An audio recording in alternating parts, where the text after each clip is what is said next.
Alright, hello.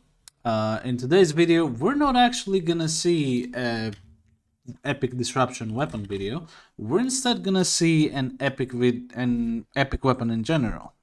And that is a weapon obviously that is not really that used, and people tend to ignore it and throw it under the bus, as always, with these videos.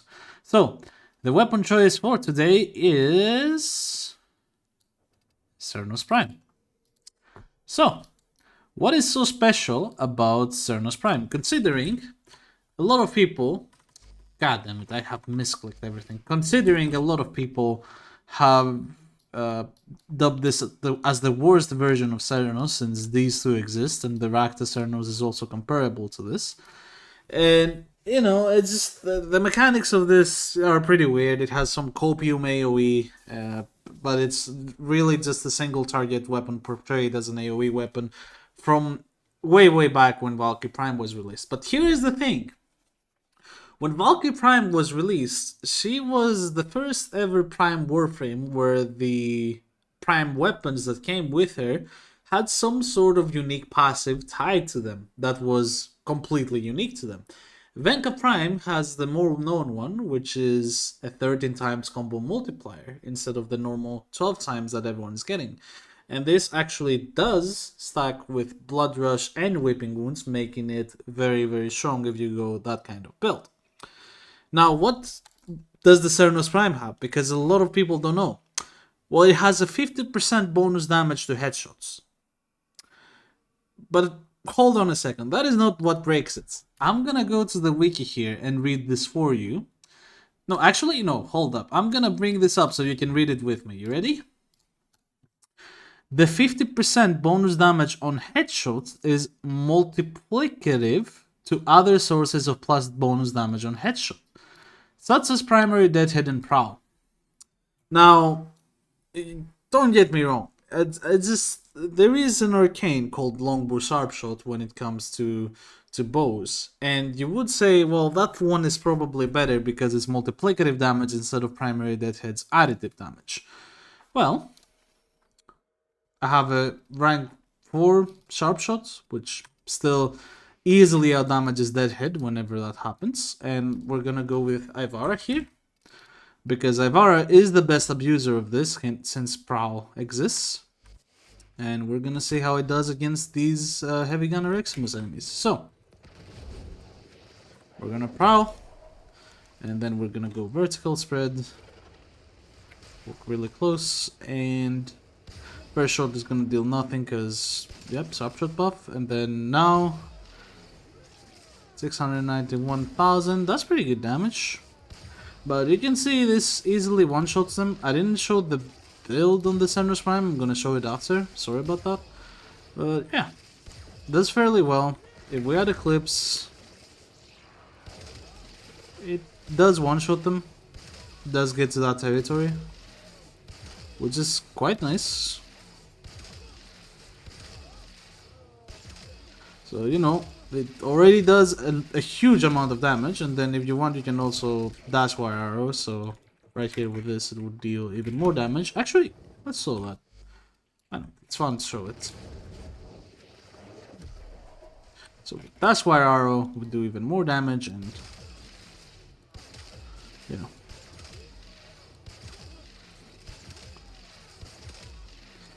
But the downside of this is if we miss, then our damage is still fine because we're on a dash wire and this gun is OP, but you know. In general, missing a headshot should result in way less damage. So this arcane is easier to get since you only need one headshot and it's very effective. Deadhead on the other hand, well, let's just see what it does. So I'm gonna remove Kavat because this is the second time I'm recording this and the Kavat trolled me with a crit charm the other time. So, same thing. Now we have to stack Deadhead first before we do this. So I'm gonna wait for this guy to last him. Then go same here. Okay, gonna body shot instead because it's too strong on headshots already. There we go. One more stack.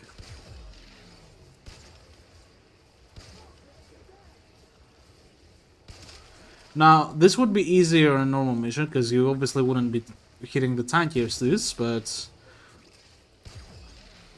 as you can see, it sometimes even one-shots. It's kind of out damages, you know, the other Arcane.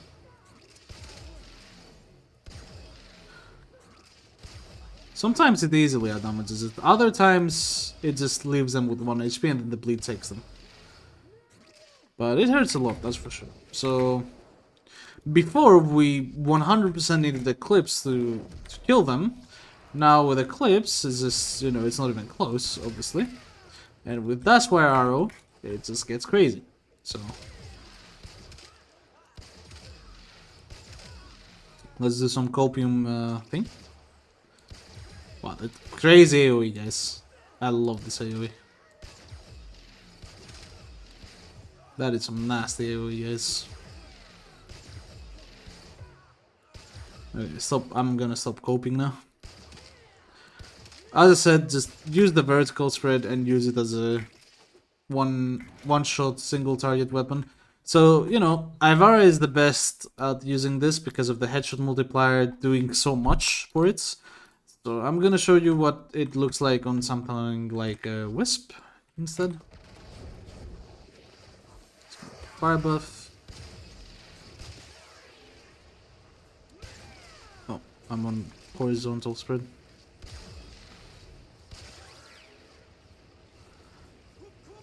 So you see much less damage, but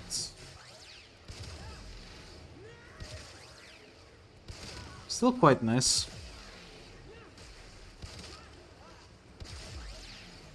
With maxed out dead hit stacks and some luck with hunter munitions, it can really shine. That's not a bad bleed pro, but it really is an Ivara weapon because of that headshot multiplier and how that works. With Ivara, you can just completely break it. So, why stay on the tests and just not go ahead and show what it's capable of, huh? So, we're gonna go and pick ourselves an Epitaph. We're gonna suppress it. We're gonna go ahead and use an Ivara. And let's go do a disruption mission with it so you can see results directly from the game, because some people do like that more than Simulacrum, but Simulacrum kind of showcases some results that you can go for. What the fuck happened? Huh? Oh, okay. Well, guys, video is over. My bad. The fuck? Yo, hello? Oh, okay. Yo, thank God I had something in the foundry to unbug me from that. What?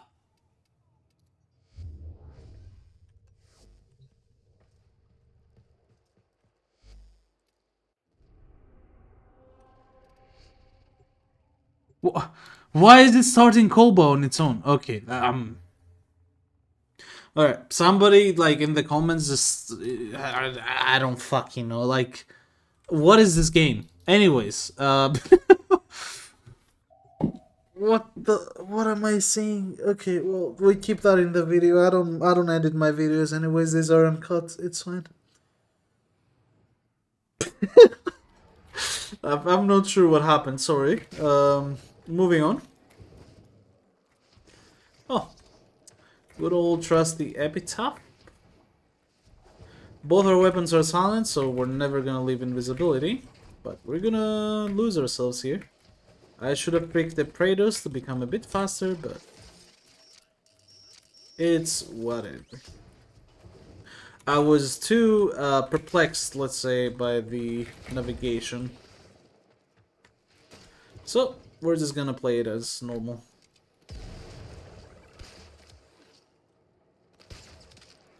So, our headshot kill. Now, obviously, we won't be able to use the arrow. That's fine.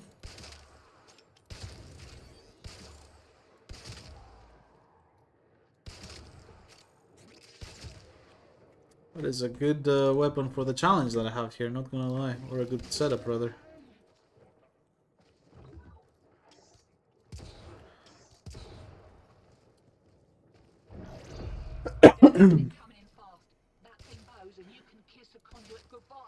Key.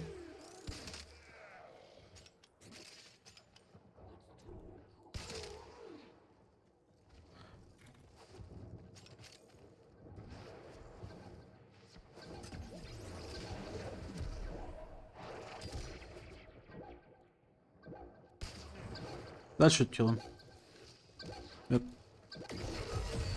So that's the power of the Ivara and Cernos Prime. Pretty neat.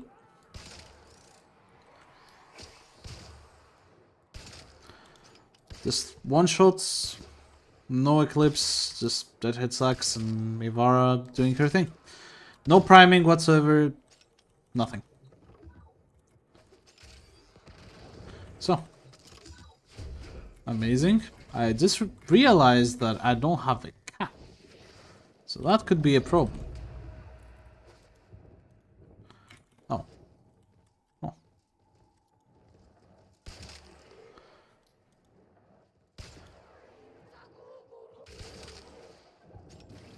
Let's prime this guy, why not? See what it does. So he's primed. Kind of expected, but just wanted to show. So you're seeing like 75,000 damage, right? And you may be like, well, that's not too crazy. But then you have to realize that this 75,000 damage is probably multiplied by, what, 14 times? Maybe even more, because we're using galvanized chamber on this. And it has a lot of multi-shot. Now, don't mind me using energy pads. I don't have the best Ivara setup for disruption. Oh. So I tend to lose a lot of energy. We're gonna eclipse this guy and dash fire arrow.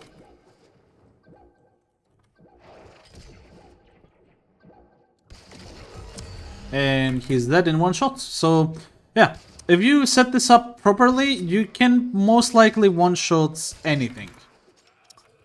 If you can easily one-shot base heal path like this, the HP doesn't go up that much. Especially when you're considering how much multiplicative damage you can get onto your weapon by just adding priming and then armor stripping. So yeah, it is really, really strong. Also, I love Minefield, especially when I'm playing Ivara, who loses energy by getting hit while invisible. Anyways, that don't matter. I'm just gonna have fun.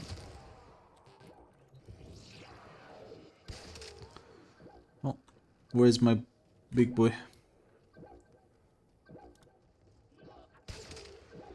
Hello? Word target. Oh. Well, I didn't headshot him, so I didn't kill him. But the second one was just headshots, and 2 pellets were enough to kill him out of the 14 or 15 or whatever it does. I don't even know how many there are, because, you know, on my Cernos Prime, it says 9.6. But then you have to factor in another, what, 150% multi-shot? How much does Chamber give? I think it's 150%. Sorry. Yeah, it's just a lot of multi-shot. And generally, the headshot multiplier on this thing, when combined with other headshot multipliers and they become multiplicative with each other, it's a bit broken. It's just a tiny bit broken. It's not an AoE weapon. It's not a great weapon for any kind of mission. But if you want to use a setup like this, that is crazy strong. Like, this is nuts. I don't even... The only thing that this setup is missing is something that you can take care a group of enemies with. Oh, look, Serata exists. Glaive Prime exists. Zoris exists. And you are Ivara. So, you know, this weapon deals insane damage with Ivara, since you can press navigator or navigator. Base 16 times damage multiplier. I don't know. Yeah, it's just crazy. What can I say? I can't like stress it enough. It's just crazy. This is an amazing setup right here. This setup you see here, you just instead of like these two green shards for strength, you put two yeah, red, whatever, color blindness. You put two green shards for corrosive stacks, and then your epita for compressor or whatever you want to do. I would probably do compressor because you gotta be far away from the enemies. It will, armor strip the target as well as doing everything else. So I don't fucking know what gives, right? You could do this with compressor, you could do this with a lot of stuff, but the what? Why is my serrata so small?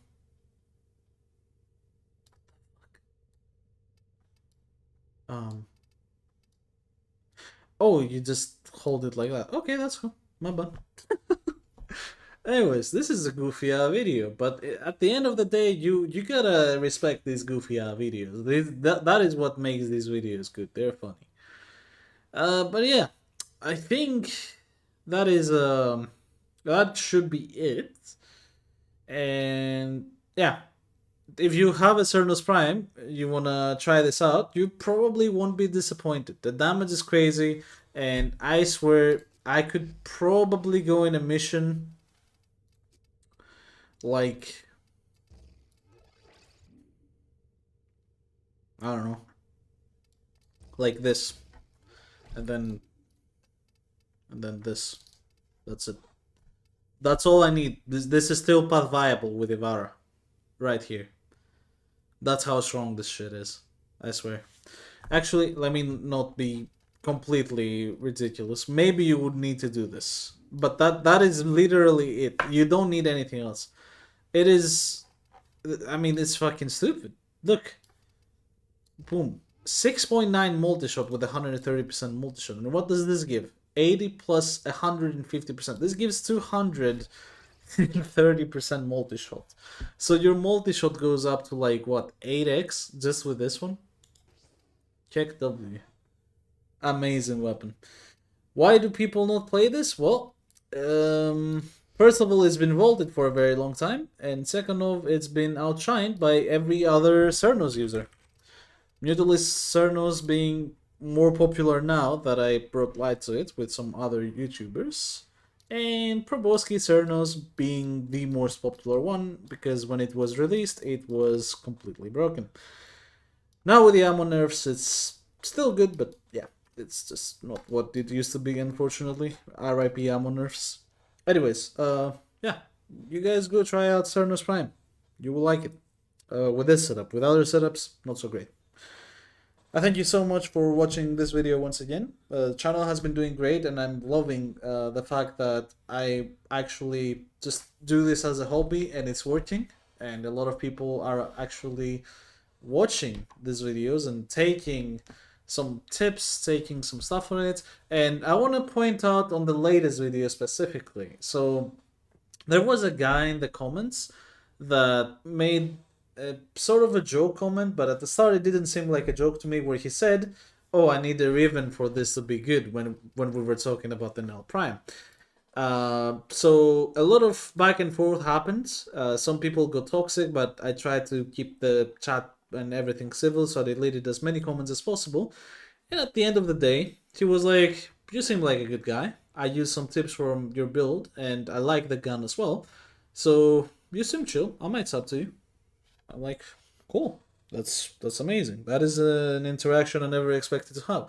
So, being a YouTuber, even though is sometimes weird because you have to, or at least I answer to every comment. Sometimes comments can be nice, and they can become nice as well, even though at the start they may be pretty non-civil. I don't know, his comment, like, it didn't seem civil at all. They had clown emojis, and I responded with clown emojis. It was a shit, so honestly. But it's fine. At the end of the day, it's all good. I don't really mind. I just wanted to point it out because I think many other YouTubers would have just either ignored the guy completely or they would flame him. Some people flame comments like that. Like I've seen Nightmare Frame responded responding to some comments, and I'm like, damn, that is just that is just not how you respond to other people. I don't think like there are some YouTubers in the scene. I don't think they realize um, that they're talking to other people in their comment section. Like when some guy asks me for the millionth time what this should replace with a Riven, I'm gonna reply to him. You know why? Because they may not have seen other videos and they may not be that knowledgeable of how Raven mods work and how or what you should be replacing. So anytime I see a comment like that, I answer it. Even if I mention it on a video, I answer it. Like there is so many people that would just be like, just watch the video. Now there was one instance where you can say that I was responded like that, but there was a guy responding to me on or commenting to me on a guide video that I made on Wisp. You guys probably know which comment I'm talking about. I don't regret anything that I said there. It's just I don't know, just telling a guy under his guide video, the person trying to teach you how to play the game on something that he's like an expert at. I don't know. You can imagine if like let's say somebody watches a guide from Karasmai. Let's go into league terms. You probably a lot of people don't know this, but for the people that will get this, you know, it will be life changing to you. I guess I don't know. Well, you guys go to school. You have teachers in the city. You will understand. So Karasmai is considered one of the best game players in the world in League of Legends, and it's like if Karasmai makes a guide, somebody goes into the comment sections and be like, "Oh, here you are wrong on your build. You're building this when you should be building this." When the guide teaches you the exact things you should be doing at any minute in the game from start to finish, which order you should build depending on what situation and everything. And the guy comes in and he's like, well, in this situation, I built like this because it feels better. I mean, what should Karas my answer to that guy when he has like 5,000 hours playing Kane? I don't know. Yes, my answer is still not justified and it's toxic, but I just wanted to get that out there. Now, I've been yapping for the past 5 minutes with nothing but silence, so maybe we'll just end this video. Is it time to end the video? Is it time to end the video? Is it time?